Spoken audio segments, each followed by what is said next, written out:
Our strength lies in the dedication of our board, our staff, and the unity of our membership. Together, we have continued to grow, innovate, and support counties across the state, truly embodying this year's theme, the spirit of service.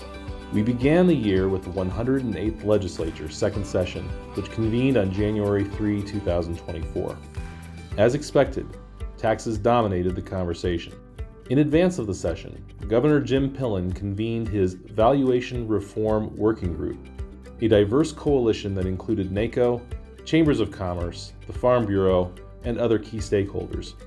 The governor's property tax proposal aimed to increase sales taxes and eliminate certain exemptions to provide additional funding for K-12 education. Despite these efforts, the proposal did not advance. However, the property tax issue would soon reemerge during a special session. Legislative efforts this year have impacted many areas of county governance. Attempts to phase out inheritance tax were paused due to concerns over how to replace this crucial revenue stream. Although an amendment was proposed to lower inheritance tax rates while identifying alternative funding sources, it did not gain necessary legislative traction. Further studies are planned to explore sustainable options. Several changes were made that directly affect county operations. Among them, competitive bidding thresholds were raised, allowing for more flexibility in county purchasing. Additionally, access to veteran services were expanded, and counties now have the authority to fund domestic violence support agencies. County-issued amusement licenses were eliminated, and transparency requirements were strengthened, with counties now required to post membership and lobbying fees online. Property tax reform remained a contentious issue throughout the session. While significant reform proposals did not pass, other successful bills introduced exemptions for certain entities and revised processes for property inspections and valuations. Meanwhile, public meetings and access to information also saw updates. New mandates require counties to provide more opportunities for public comment during meetings, and the time frame for public record searches were extended for Nebraska residents. Law enforcement and the court system were also focal points for change this year. Among the notable updates were new support systems for veterans involved in the justice system and efforts to improve legal access for rural communities. In the realm of transportation, we saw increases in fees for alternative fuel vehicles, updates to motor vehicle registration processes, and the expansion of bridge funding to support critical infrastructure.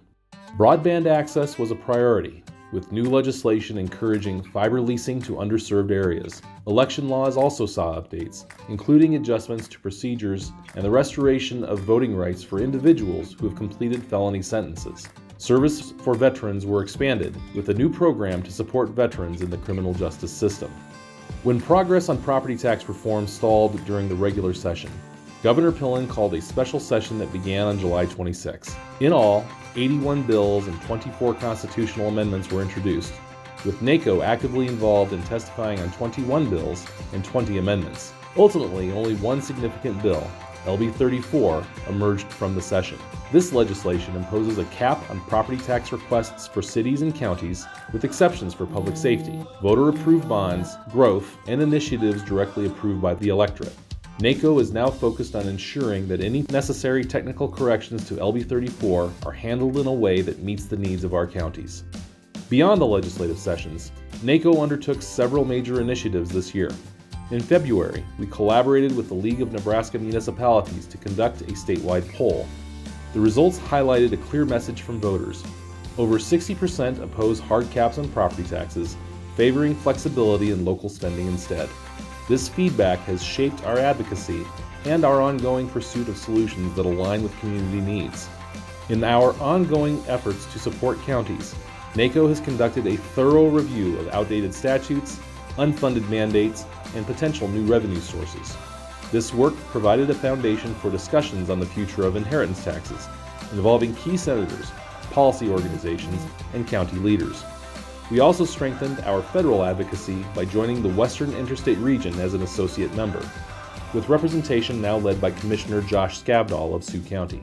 This step has amplified our voice on national issues affecting rural communities, including wildfire resilience and payments in lieu of taxes. Education and training remain at the heart of what we do. This year, we collaborated with the Nebraska Association of School Boards and the League to host candidate forums across the state, giving legislative candidates a chance to discuss their views on critical local government issues. Our participation in the Thriving Children's Conference, where we led a track on governance and policy, further underscores our commitment to policies that enhance the well-being and future of children in Nebraska. In October, we celebrated a milestone with the opening of NACO West in Ogallala. This new facility, featuring the Jack Mills Training Center and the Larry J. Dix Boardroom, provides a state-of-the-art space for training, innovation, and networking. Over 100 current and former county officials joined us at the ribbon-cutting ceremony, marking a special moment in our history.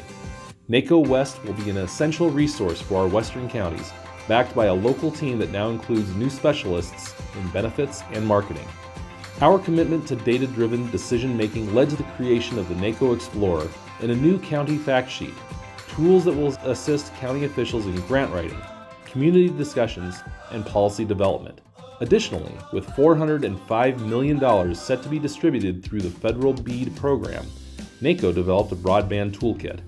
This resource aims to standardize broadband deployment practices, supporting counties as they manage fiber installations and work toward equitable access to high-quality broadband. This year, we also completed a comprehensive county employee salary study.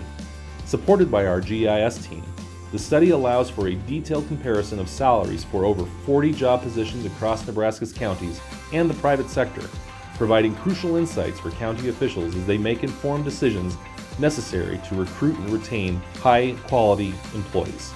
NACO continues to prioritize education and professional development.